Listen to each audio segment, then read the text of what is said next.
नमस्कार शेतकरी बांधवांनो. महाराष्ट्र शासनाने दिनांक 14 जानेवारी 2026 रोजी राजपत्र काढलं होतं. त्या अनुषंगाने महाराष्ट्रातील ज्या काही भूगोटाधार वर्ग 2च्या जमिनी आहेत, त्या 2च्या जमिनी वर्ग 1 मध्ये रूपांतर करण्याची प्रोसेस सुरू झालेली आहे.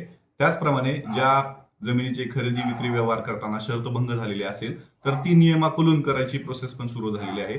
या संदर्भातला व्हिडिओ मी डिटेलमध्ये टाकलेला आहे. तो तुम्ही माझ्या युट्यूब चॅनलला जाऊन पाहू शकता.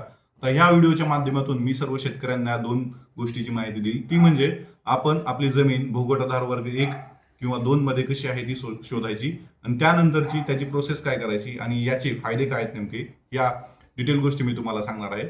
बघा, मी तुम्हाला थोडक्यात सांगतो भूगोटाधार वर्ग 1 आणि 2 विषयी माहिती. भूगोटाधार वर्ग 1 मध्ये शेतकऱ्यांना खरेदी विक्री, हस्तांतरण, वाटणी ह्या ज्या गोष्टी आहेत ते करण्यासाठी संपूर्ण मुभा असते. यामध्ये कुठलेही शासनाची निर्बंध नसतात किंवा शासन यामध्ये कुठल्याही गोष्टीसाठी विचारणा करणार नाही. त्याचप्रमाणे भूगोटाधार वर्ग 2च्या जमिनी अशा जमिनी असतात ज्या सरकारने शेतकऱ्यांना भूगोटा करण्यासाठी दिलेल्या असतात.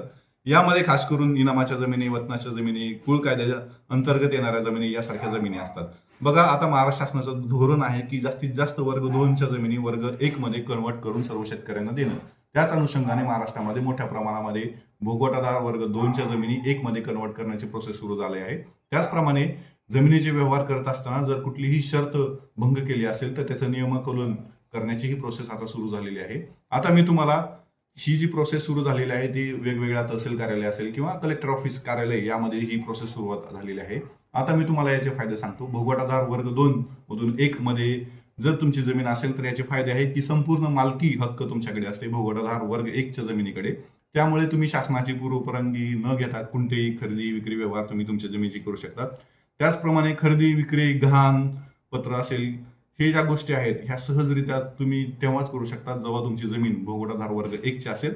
त्याचप्रमाणे बँक कर्ज मिळणं सोपं असतं. बघा, तुम्हाला तुमच्या जमिनीवर कुठलेही गृह कर्ज असेल, शेती कर्ज असेल, पीक कर्ज असेल किंवा व्यावसायिक कर्ज असेल, तर तुमची भूगोटाधार वर्ग 1ची जमीन असेल तर तारण ठेवून तुम्हाला लवकरात लवकर बँक या सगळ्या कर्ज देऊ शकतात. जर तुमच्या सातबाऱ्या उतारावर शेरा भूगोटाधार वर्ग 2चा असेल तर बँका सहजासहजी देत नाहीत, सहजासहजी टाळतात. त्याचप्रमाणे जमिनीची किंमत ही चांगली भेटते. अशा प्रकारे हे फायदे आहेत. त्यानंतर वारस हक्क आणि नामांतरण सोपं आहे. जर तुमची जमीन भूगोटाधार वर्ग 2ची असेल तर यामध्ये वारस किंवा तुमचे वारस लागणे किंवा या गोष्टीमध्ये मृत्यूपत्र, वारस, नवे फेरफार करण्यास थोडीशी अडचण येऊ शकते.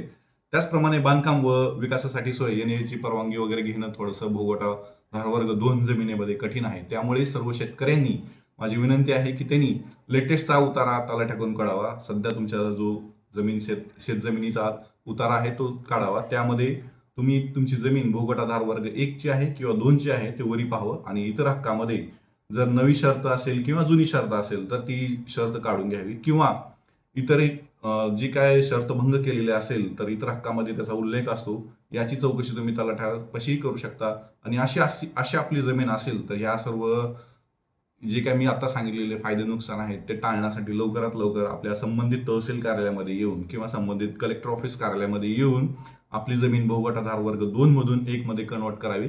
किंवा जर आपल्या जमिनीची खरेदी विक्री व्यवहार करत असताना कुठलीही शर्त भंग झालेली असेल तर त्याचं नियमाकलन करून घ्यावं अशी मी विनंती करतो. अशाच प्रकारच्या नवनवीन माहिती अपडेट्स पाहण्यासाठी तुम्ही मला नक्कीच फॉलो आणि सबस्क्राईब करा अशी विनंती करतो. धन्यवाद.